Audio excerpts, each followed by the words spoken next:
Alright, let's play Legend of Dragoon.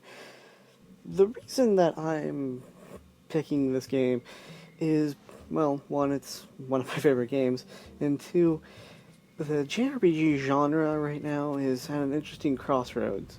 Because when this game was made, it was the in genre of gaming, whereas today it's really fallen by the wayside between innovations in the industry, conventions in the industry, technological improvements, and so for a lot of companies, especially Squaresoft, they really got away from these kinds of games to the point where the recent success of Final Fantasy X's HD re-release and Bravery Default have had to, force them to kind of rethink that because these games are still popular, and so at least what I'm hoping for is, kind of a second golden age, because other games have also started to, after all this time, kind of dug up and started to resurrect this style of gaming. Uh, things like Stick of Truth and, like I said, Bravery Default, which, if you have not played that, which if you have a 3DS and you haven't played it, go out and get Bravery Default right now. Go on, pause the video, go get that game. It is the best JRPG made probably since Final Fantasy X. And if you don't have a 3DS, honestly, go buy a 3DS right now and get Bravery Default and play it, because it is just that good. Honestly, it is revitalizing, this genre, which, I'm probably going to do a video about what genre is specifically, so just bear with me in mind. But this is the kind of thing that happens, not just in video games, but any industry or any medium of art, which is, genres come and go and, you know, and get resurrected and, have their, lives and then kind of go away for a while. Things like film noir or westerns or, comic book movies have had heydays, been destroyed, come back. And so, it's a cycle of life of what, is, art. What are we looking for? What kind of experience are we trying to have? And so, it's just, it's hard to even put into words, but, yeah, it's hard to put into words. So, you know what? It's a decent length game. Hopefully by the end of it, I'll be able to help figure out what I mean by all that. So, as you can see in this intro video, um, you know, what we've seen so far is, a really good, really well rendered, cutscene of some troops attacking a town and taking, the young maiden away after the glowing orb thing, lights her face. And I'm just going to tell you right now, you've been warned. I'll put, spoiler warnings in the description of the video. I'm gonna, flat out spoil this game. I'm gonna, just say all the spoilers and then look at it kind of like a, second playthrough, because this one actually has a number of really good plot twists that they do their work and they set them up and they actually do make it so that they make sense if you play it again. So I'm going to be going through this like the second time you watch, a movie like The Sixth Sense, where Bruce Willis is a ghost and you can kind of, look for the various clues that they give you that it's going to happen. And so, with that, things to, keep in mind. Lavitz dies. Rose is the Black Monster. Shannon is the Moonchild and the Destroyer of Worlds. Dart's dad's still alive. And those are the big ones off the top of my head. So, watching this, this intro, which, I gotta admit, is just a really good way to get into, the video game. I wish they could have fully animated the Dart section as well, as the Shannon section. That Shannon was the girl who was, um, who was the one that was captured and taken away from the town, and had the glowing orb, flash over her forehead and reveal that she is the destroyer of worlds. That's what that means. We aren't supposed to know that yet in the game, but it's there, and it does, set it up. And honestly, this is one of the, few game, few plot twisty kind of things that if you play it or view it again, not only does it still all make sense, perfect sense, it's a much deeper, richer experience, which is one of the reasons I gravitate towards Legend of Dragoon.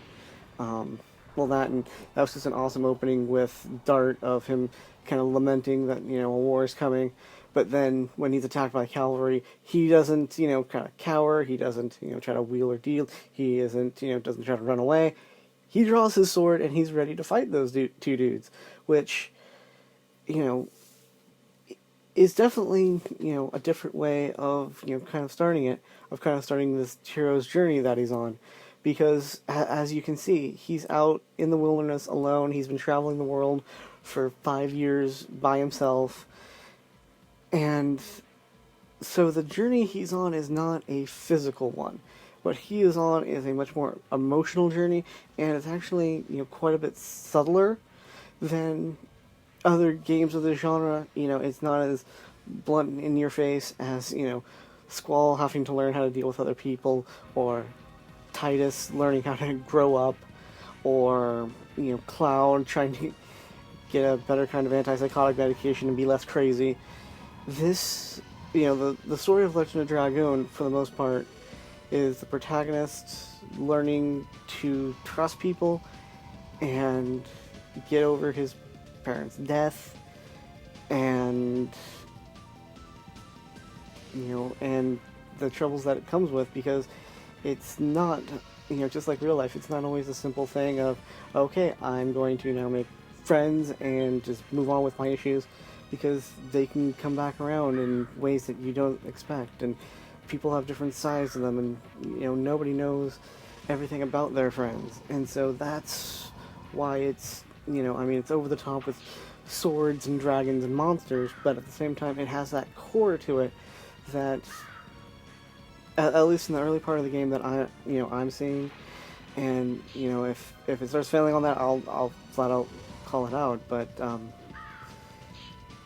that that's at least what I'm seeing and feeling as I pick this game up for the first time in a few years, and am sitting down to play it, which are those kinds of things. It's not just a simple, it's not just swinging your sword and slaying a dragon. You get 100 experience points and level up, and I mean, there is a story there.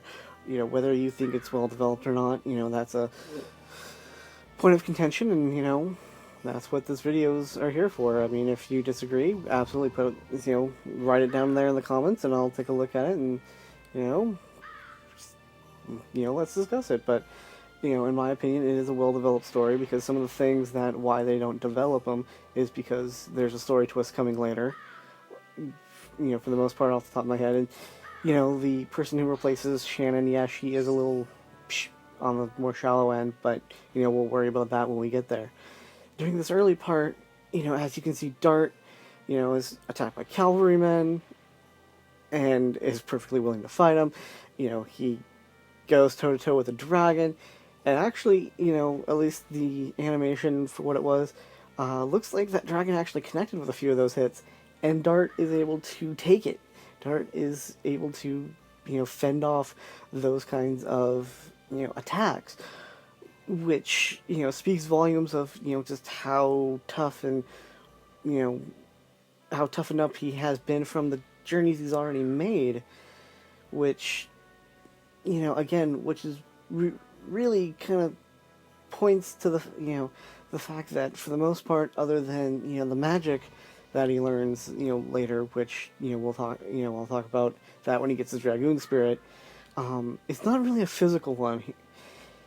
His challenges aren't, of a physical nature. We know that he can, climb mountain. He knows that he can climb mountains. We can see it. It's nothing's contradicted about that, and so the growth he goes through is almost purely emotional, because while he has done that, while he has seen the world, he still starts the game off alone, and he has no one to go with him on these trips. We'll meet Hansel later. If I'm and I know I'm gonna get like all the names wrong. Just write a hateful note in the comments and we'll all laugh about it.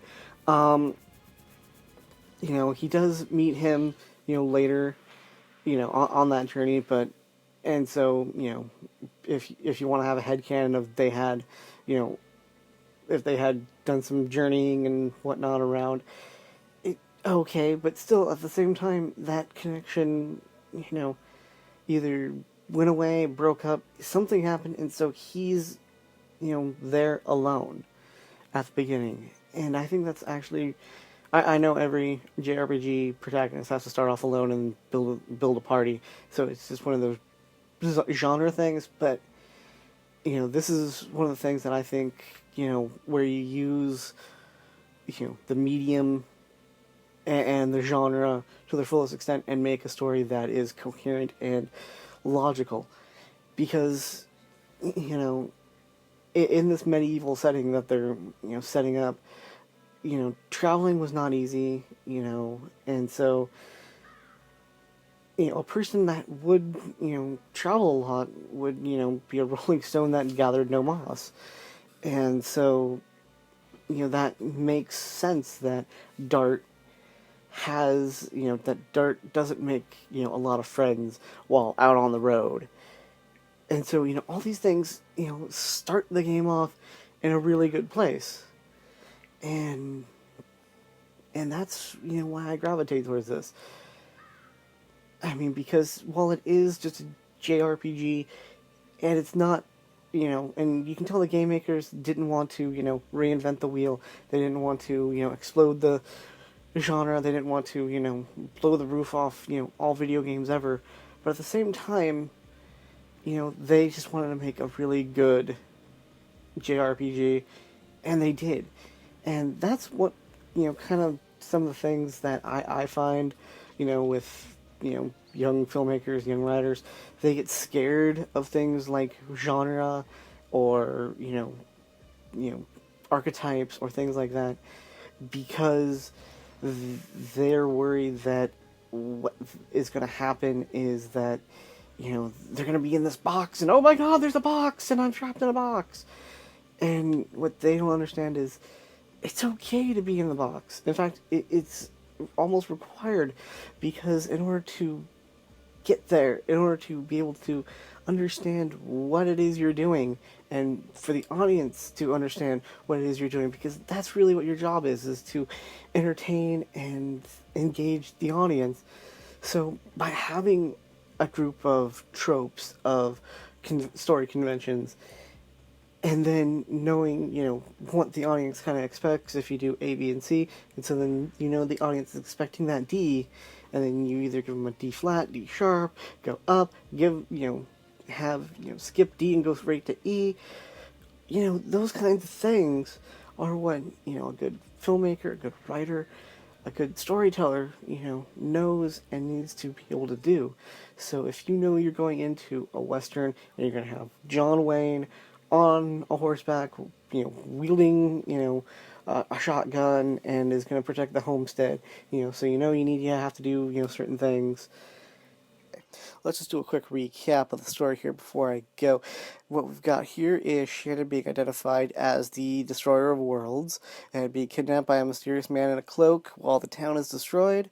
Then we have Dart being attacked by a dragon and is only saved by a mysterious stranger who has a glowing orb of terror, which we will find out is why she's stalking Dart in the early part of the game. And then we have Dart making his way through the burned out town and finds out that Shannon has been kidnapped and taken to the terrible, awful prison, and so he has to rush off to save her. Alright. You got that?